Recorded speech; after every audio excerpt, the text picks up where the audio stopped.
नमस्कार दोस्तों।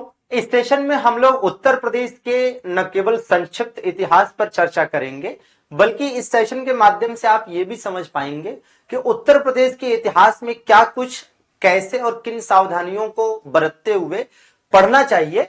और अगर हम बात करें यहां से क्वेश्चन आने की, तो यूपी ट्रिपल एससी की बात करें तो यहां से 3 से 4 क्वेश्चन तक देखने को मिल सकते हैं।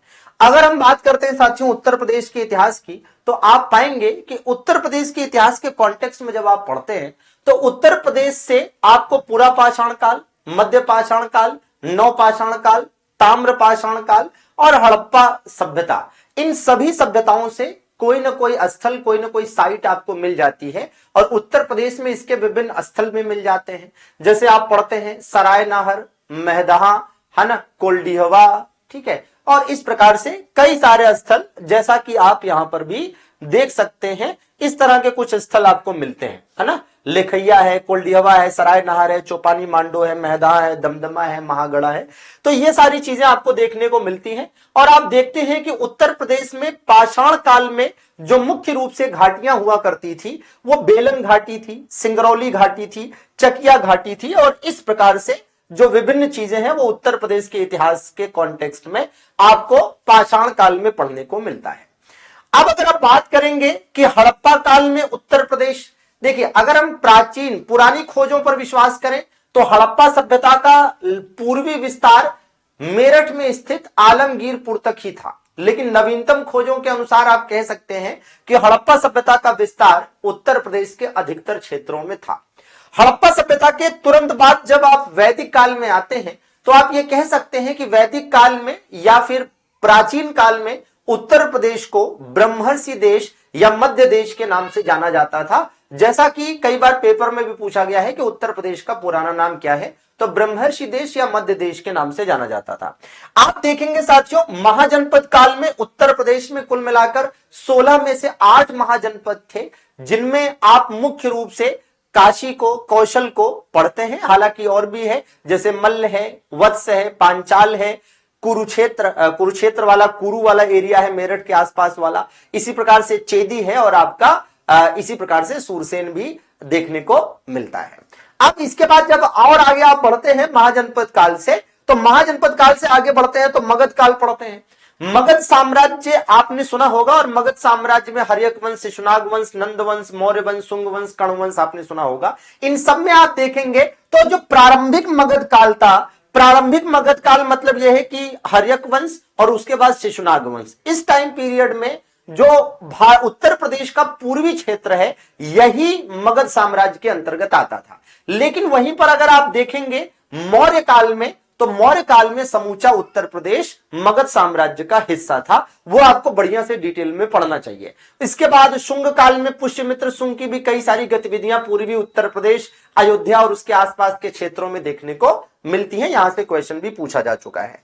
ठीक है भाई, आगे बढ़ते हैं आप, तो आप देखते हैं कि उत्तर प्रदेश में बौद्ध धर्म और जैन धर्म का विकास किस प्रकार से देखने को मिला।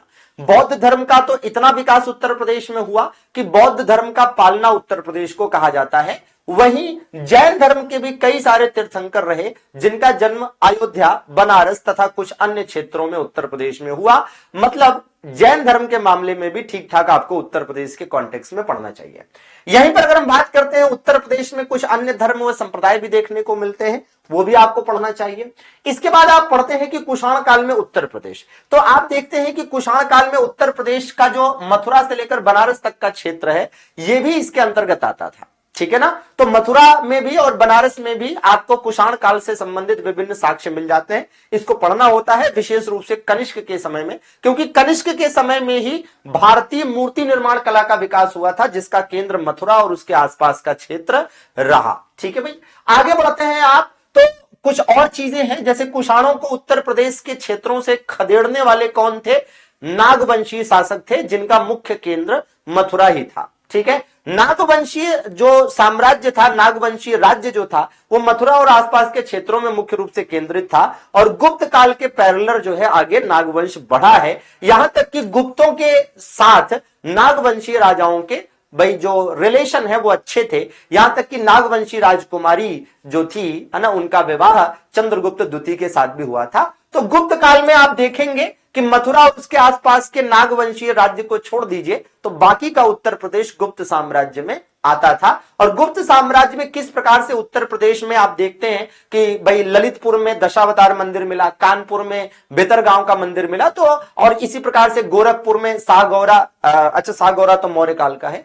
तो गुप्त काल के जो दो प्रमुख मंदिर हैं उत्तर प्रदेश में मिले, भीतरगांव और आपका दशावतार मंदिर ललितपुर में, तो इससे गुप्त काल में उत्तर प्रदेश में इनके प्रभाव का पता चलता है। ठीक है, अगर आप आगे बढ़ते हैं गुप्तोत्तर काल में तो आप देखते हैं कि भैया मखौरी वंश, वर्धन वंश और आयुध वंश का जो विस्तार रहा वो कन्नौज और उसके आसपास के क्षेत्रों में देखने को मिलता है। वर्धन वंश में तो आप देखेंगे कि भैया समूचा उत्तर प्रदेश लगभग है ना इनके अंतर्गत आता था। आगे आप बढ़ते हैं तो गढ़वाल वंश पढ़ने को मिलता है, और गढ़वाल वंश का उत्तर प्रदेश में कितना गहरा जुड़ाव है इससे आप अंदाजा इसका इस बात से लगा सकते हैं कि गढ़वाल वंश के शासकों को काशी नरेश कहा जाता था और इनका साम्राज्य उत्तराखंड से लेकर पूर्वी उत्तर प्रदेश, बनारस और आसपास के क्षेत्रों में फैला था। दिल्ली सल्तनत, इसके बाद जब और आगे आप बढ़ते हैं तो आप एंशियंट हिस्ट्री से मेडाइवल हिस्ट्री में प्रवेश करते हैं और देखते हैं कि दिल्ली सल्तनत के दौरान उत्तर प्रदेश का बदायूं, कढ़ा, आगरा और इससे बहुत सारे ऐसे क्षेत्र रहे जो काफी चर्चा में रहे, और उस दौरान जौनपुर भी चर्चा में रहता था। हालांकि जौनपुर में मध्यकाल में एक तरफ दिल्ली सल्तनत चल रहा था, लेकिन जौनपुर और पूर्वी उत्तर प्रदेश में एक अलग सरकी साम्राज्य भी आप देखते हैं जो काफी अच्छे तरीके से आगे बढ़ रहा है। इसके बाद मुगल काल में अगर आप उत्तर प्रदेश की बात करें तो मुगलों का मुख्य केंद्र ही पश्चिमी उत्तर प्रदेश और दक्षिण पश्चिम उत्तर प्रदेश रहा, जहां पर आपको आगरा, फतेहपुर सीकरी ना ये मुख्य रूप से देखने को मिलते हैं, जबकि अयोध्या यानी कि फैजाबाद, प्रयागराज तक मुगलों का काफी प्रभाव देखने को मिलता है। यहां तक कि मुगल काल में उत्तर प्रदेश में काफी कुछ चीजों का विकास हुआ, जैसे मुरादाबाद का जो पीतल उद्योग है वो मुख्य रूप से मुगल साम्राज्य के दौरान ही फला फूला और आगे बढ़ा। तो इसके बारे में भी बढ़िया से पढ़ना चाहिए। इसके बाद जैसे ही आप मध्यकालीन भारत के इतिहास से है ना आधुनिक भारत के इतिहास की तरफ बढ़ते हैं, आपको उत्तर प्रदेश में एक बढ़िया सा अवध राज्य देखने को मिलता है, जिसके पैरेलल आपको रुहेलखंड वाला बरेली, बदायूं और उसके आसपास का क्षेत्र भी पढ़ना होता है। और उसी दरमियान आप देखते हैं कि जो बुंदेलखंड, आगरा और उसके आसपास का क्षेत्र है वो मराठों के नियंत्रण में नजर आता है, जबकि अवध राज्य के अंतर्गत लखनऊ से लेकर अयोध्या, प्रयागराज, बनारस तक का क्षेत्र अवध राज्य में आपको दिखता है। तो इसको भी है ना बढ़िया से पढ़ना होता है और थोड़ा सा अंग्रेजों के कॉन्टेक्स्ट में भी इसको समझना होता है। ठीक है, हालांकि ब्रिटिश काल में उत्तर प्रदेश की स्थिति आप देखते हैं तो एक अवध राज्य नजर आता है और दूसरा बंगाल प्रेसिडेंसी नजर आती है। और आप देखते हैं कि अवध को चूंकि अंग्रेजों ने सहायक संधि के माध्यम से अपने नियंत्रण में ले लिया था लगभग, इसलिए अवध राज्य का पूरा क्षेत्र भी अंग्रेजों के अप्रत्यक्ष नियंत्रण में था। ठीक है, जबकि बंगाल प्रेसिडेंसी के अंतर्गत उत्तर प्रदेश के अवध राज्य के अलावा वाले क्षेत्र को रखा गया था,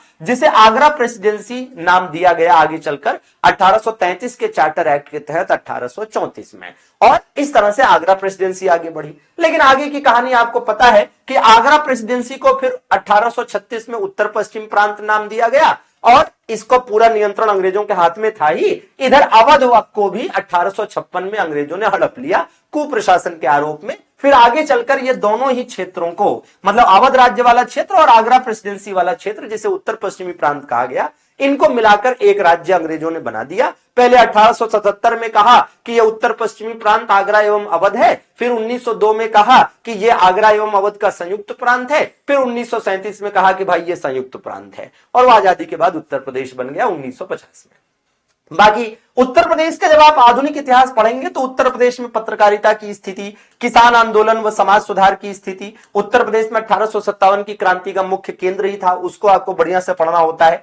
उत्तर प्रदेश में कांग्रेस के जो 9 अधिवेशन हुए उससे संबंधित चीजें, और उत्तर प्रदेश में भारतीय राष्ट्रीय आंदोलन का किस प्रकार से विस्तार रहा, कौन कौन से चीजें हुई, उसको आपको अच्छे से कवर करना होता है। तो उत्तर प्रदेश के इतिहास में क्या कुछ आपको पढ़ना होता है वो हमने आपको यहां पर बताया।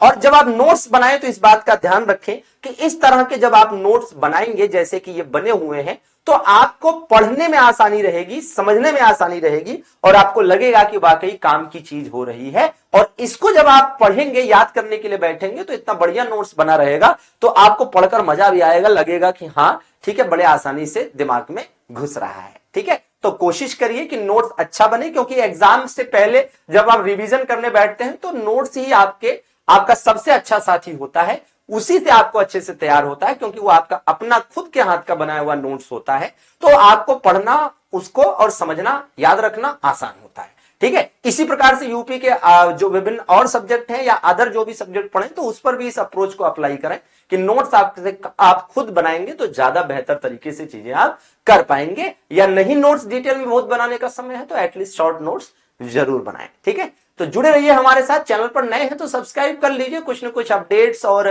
जरूरी जानकारियां और जो आपके करियर को बेहतर बना सकती हैं, आपकी तैयारी में चार चांद लगा सकती हैं, हम आपको अपडेट देते रहेंगे, है ना। बाकी सेशन को लाइक भी करिएगा और कुछ सजेशन हो तो आप कमेंट बॉक्स में लिख सकते हैं। सभी का जुड़ने के लिए आभार, धन्यवाद।